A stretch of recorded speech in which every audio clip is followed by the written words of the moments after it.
ଯେତେବେଳେ ଚାହିଁବେ ସେ ନାରୀ ତୁମକୁ ଦେବ, ମିଳନ ପାଇଁ ରାତି ଦିନ ଡାକିବ। କେବଳ ଏହି ଗୋଟିଏ ମନ୍ତ୍ର କାଗଜରେ ଲେଖିକି ନିଜର ଶୋଇବା ସେଜ ତଳେ ରଖିଦିଅନ୍ତୁ। ହଁ ଫ୍ରେଣ୍ଡସ୍, ଏହି ମନ୍ତ୍ର ଏତେ ଶକ୍ତିଶାଳୀ କି ଯେଉଁ ଝିଅ ବା ବିବାହିତା ନାରୀର ନାମରେ ଆପଣ ଏହି ମନ୍ତ୍ରକୁ ଲେଖିକି ନିଜର ସେଜ ତଳେ ରଖିଦେବେ, ସେହି ସମୟଠାରୁ ସେ ଝିଅ ହେଉ ବା ବିବାହିତା ନାରୀ ଆପଣଙ୍କ ଆଡ଼କୁ ଆକର୍ଷିତ ହେବାକୁ ଲାଗିବ। ଟାଣି ହୋଇ ଆପଣଙ୍କ ପାଖକୁ ଆସିବ। ଆପଣ ତାକୁ ଯାହା କହିବେ, ଯେମିତି କହିବେ ସିଏ କରିବ। କୌଣସି ପ୍ରକାର ବାଧା ଦେବ ନାହିଁ।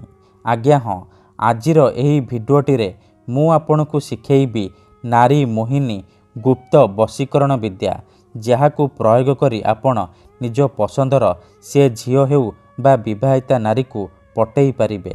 ପଡ଼ିଶା ଘର ସୁନ୍ଦରୀ ଭାଉଜଠାରୁ ନିଜର ମନ ମୁତାବକ କାମ ହାସଲ କରିପାରିବେ। ଏହି ବଶୀକରଣ କରିବା ପାଇଁ ଆପଣଙ୍କୁ ବେଶୀ କିଛି କରିବାକୁ ପଡ଼ିବନି। କେବଳ ମୁଁ ଆପଣଙ୍କୁ ଗୋଟିଏ ବଶୀକରଣ ମନ୍ତ୍ର ବତେଇବି, ନାରୀ ମୋହିନୀ ବଶୀକରଣ ମନ୍ତ୍ର ବତେଇବି। ଆପଣ ଏହି ମନ୍ତ୍ରକୁ ସାଧା କାଗଜରେ ଲେଖିକି ନିଜର ଶୋଇବା ସେଜ ତଳେ ରଖିଦେବେ। ତାପରେ ଦେଖିବେ ଚମତ୍କାର। ହଁ ଫ୍ରେଣ୍ଡସ୍, ଯଦି ଆପଣ କେଉଁ ଝିଅ ବା ବିବାହିତା ନାରୀକୁ ମନେ ମନେ ଭଲ ପାଉଛନ୍ତି, ତାହାର ସୁନ୍ଦରତାକୁ ଦେଖି ତା ଆଡ଼କୁ ଆକର୍ଷିତ ହେଉଛନ୍ତି, କିନ୍ତୁ ଯେତେ ଚେଷ୍ଟା କଲେ ମଧ୍ୟ ତାକୁ ପଟେଇ ପାରୁନାହାନ୍ତି, ତାକୁ ନିଜର ମନ କଥା କହିବାକୁ ଡରୁଛନ୍ତି, ଆଉ ଆପଣ ଚାହୁଁଛନ୍ତି କି ସେ ଝିଅ ବା ନାରୀ ନିଜେ ଆସି ଆପଣଙ୍କୁ ଭଲ ପାଉଛି ବୋଲି କହୁ ଆପଣଙ୍କର ସବୁ ଇଚ୍ଛା ପୂରଣ କରୁ, ତେବେ ଆଜିର ଏହି ଭିଡ଼ିଓଟି ଆପଣଙ୍କର ଇଚ୍ଛାକୁ ପୂରଣ କରିବ। କାହିଁକି ନା ଆଜିର ଏହି ଭିଡ଼ିଓଟିରେ ମୁଁ ଆପଣଙ୍କ ପାଇଁ ଆମର ତନ୍ତ୍ରଶାସ୍ତ୍ରରୁ ଏମିତି ଏକ ସହଜ ଘରୋଇ ବଶୀକରଣ ମନ୍ତ୍ର ନେଇ ଆସିଛି।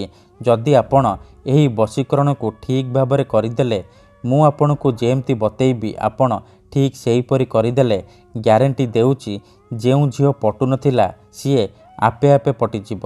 ଯେଉଁ ବିବାହିତା ଭାଉଜ ଆପଣଙ୍କୁ ଅଣଦେଖା କରୁଥିଲା, ସିଏ ରାତି ଦିନ ଘରକୁ ଡାକିବ, ଯାହା ଚାହିଁବେ ତାହା କରିବ। ନମସ୍କାର ଫ୍ରେଣ୍ଡସ୍, ଓଡ଼ିଆ ପଣ୍ଡା ଚ୍ୟାନେଲକୁ ଆପଣମାନଙ୍କୁ ସ୍ୱାଗତ। ଯଦି ଆପଣ ଝିଅ ପଟେଇବାକୁ ଚାହୁଁଛନ୍ତି କିମ୍ବା ବିବାହିତା ନାରୀକୁ ପଟେଇବାକୁ ଚାହୁଁଛନ୍ତି, ତେବେ ଆଜିର ଏହି ଭିଡ଼ିଓଟିକୁ ମୂଳରୁ ଶେଷ ପର୍ଯ୍ୟନ୍ତ ପୁରା ଧ୍ୟାନ ସହିତ ଦେଖିବେ। ଏହି ବଶୀକରଣ ଦୁନିଆର ସବୁଠାରୁ ସହଜ କିନ୍ତୁ ମହା ଶକ୍ତିଶାଳୀ ବଶୀକରଣ। ଏହାର ପ୍ରୟୋଗ କେବେ ବି ଖାଲି ଯାଏନି। ତେଣୁ ମୋର ଆପଣମାନଙ୍କୁ ଅନୁରୋଧ କି ଏହାକୁ ଆପଣ ଭାବିଚିନ୍ତି ପ୍ରୟୋଗ କରିବେ। ମନରେ କୌଣସି ଖରାପ ଉଦ୍ଦେଶ୍ୟ କିମ୍ବା କୌଣସି ଖରାପ କାମ ପାଇଁ ଆପଣ ଏହି ବଶୀକରଣକୁ ପ୍ରୟୋଗ କରିବେନି। କାହିଁକି ନା ମାତ୍ର ଥରେ, ହଁ ଫ୍ରେଣ୍ଡସ୍, ମାତ୍ର ଥରେ ଯେଉଁ ଝିଅ ବା ବିବାହିତା ନାରୀ ଉପରେ ଆପଣ ଏହି ବଶୀକରଣକୁ ପ୍ରୟୋଗ କରିଦେବେ, ସିଏ ସେହି ସମୟଠାରୁ ଆପଣଙ୍କର ଇସାରାରେ ନାଚିବ, ଆପଣଙ୍କର ଗୁଲାମୀ କରିବ। ଆପଣ ତାକୁ ଯାହା କହିବେ, ଯେମିତି କହିବେ ସିଏ କରିବ। କୌଣସି ପ୍ରକାର ବାଧା ଦେବ ନାହିଁ। ଏହି ବଶୀକରଣ ସାହାଯ୍ୟରେ ଆପଣ ପଡ଼ିଶା ଘର ସୁନ୍ଦରୀ ଭାଉଜକୁ ମଧ୍ୟ ପଟେଇ ପାରିବେ। ଶାଶୁ, ନଣନ୍ଦ, ଦିଅର, ଭାଉଜ କାହାକୁ ବି ନିଜ ବଶରେ କରି ତାଠାରୁ ନିଜର ମନ ମୁତାବକ କାମ ହାସଲ କରିପାରିବେ। ତେଣୁ ଏହାକୁ ଆପଣ ଭାବିଚିନ୍ତି ପ୍ରୟୋଗ କରିବେ।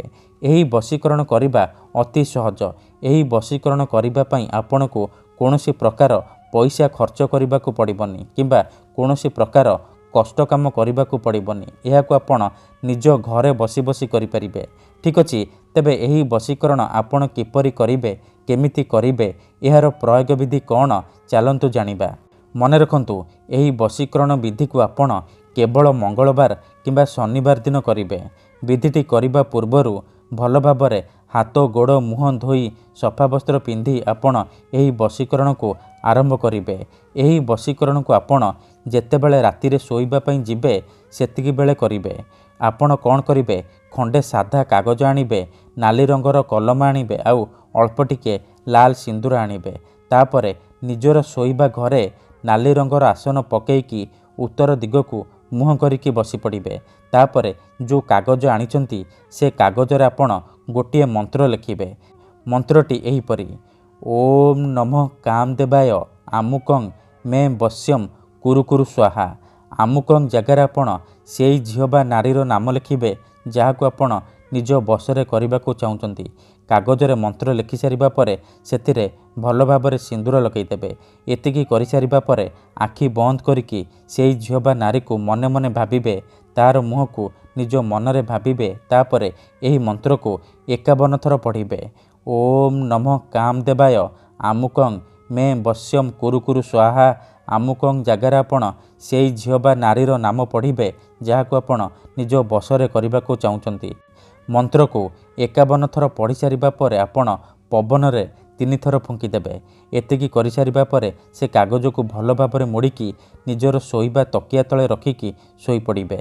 ଗ୍ୟାରେଣ୍ଟି ଦେଉଛି, ଏତିକି କରିକି ଦେଖନ୍ତୁ, ଯେଉଁ ଝିଅ ବା ନାରୀ ପାଇଁ ଆପଣ ଏହି ବଶୀକରଣ କରିଥିବେ ସିଏ ସେହି ସମୟଠାରୁ ଖାଲି ଆପଣଙ୍କ କଥା ଭାବିବ, ଆପଣଙ୍କ ଆଡ଼କୁ ଆକର୍ଷିତ ହେବାକୁ ଲାଗିବ। ମନେ ରଖନ୍ତୁ, ତା ପରଦିନ ସକାଳୁ ଯେତେବେଳେ ଆପଣ ଉଠିବେ ସେ କାଗଜକୁ ନେଇକି ଆପଣ ନିଜ ଅଗଣାରେ ଅଳ୍ପ ଟିକେ ମାଟି ଖୋଳି ପୋତିଦେବେ। ଯଦି ଆପଣଙ୍କ ଘରେ ଅଗଣା ନାହିଁ ତେବେ କୌଣସି ଏକ ଫୁଲ ଗଛ ମୂଳରେ ଅଳ୍ପ ଟିକେ ମାଟି ଖୋଳିକି ପୋତିଦେବେ। ଧନ୍ୟବାଦ।